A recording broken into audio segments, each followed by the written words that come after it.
hippy Billy boy. Well, it's hard to say what it was that started him down the long, piney trail to freakhood. Maybe it was when his cousin Kathleen got run over by a bulldozer. Or maybe it was the 6 o'clock news, I don't know. But all of a sudden he let his hair grow long, long, Lord long. And he wore love beads around his neck, and he started making weird things down in shop class. Lord, Lord, Lord, Jimmy Joe, the hippy Billy boy. His teachers didn't mind so much the love beads or when he wore body paint to the prom. But, buddy, when he came to the county track meet and wore nothing but a purple petrified paper snout for an athletic supporter, boy, he got snuffed out of school. He didn't mind. Most of the time, he stayed out in the woods and wrote poetry.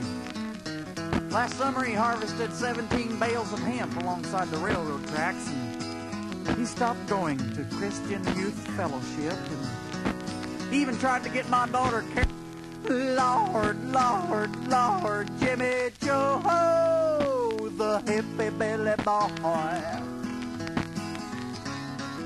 Well, he saw something he called a vision of the Grail on a muskrat run near his home here in Kabul. And believe in magic, there's a joke all over town about how they ought to put up a chain link fence around the graveyard. Folks didn't know what they were saying. He wore an Osage Indian headband, and he wouldn't go out for football, even though he'd been a star left halfback in the Tri-State Junior High School Midget Football League. People'd say, Jimmy Joe, why don't you just go on off to San Francisco?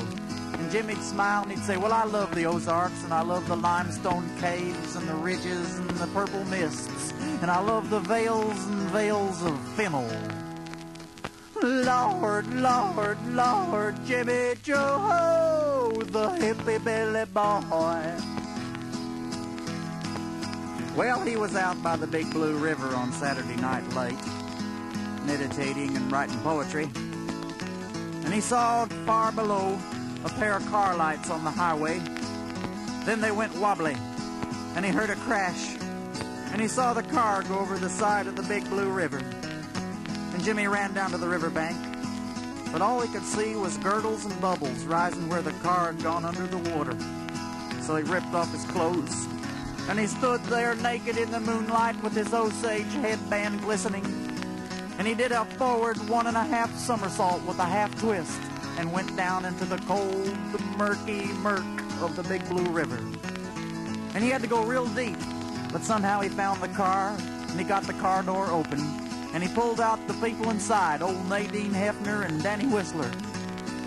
And he got him up on the riverbank, and then he began to worry that maybe there was somebody else down in the car trapped. So he went back down into the abysmal, dismal depths of the Big Blue River, and he never came up. 15 minutes later, the state police went down to get him, and they found Jimmy Joe with his long brown hair wrapped around the rearview mirror. Oh, the whole town came out to Jimmy's funeral, and Reverend Allen read some of Jimmy's poetry.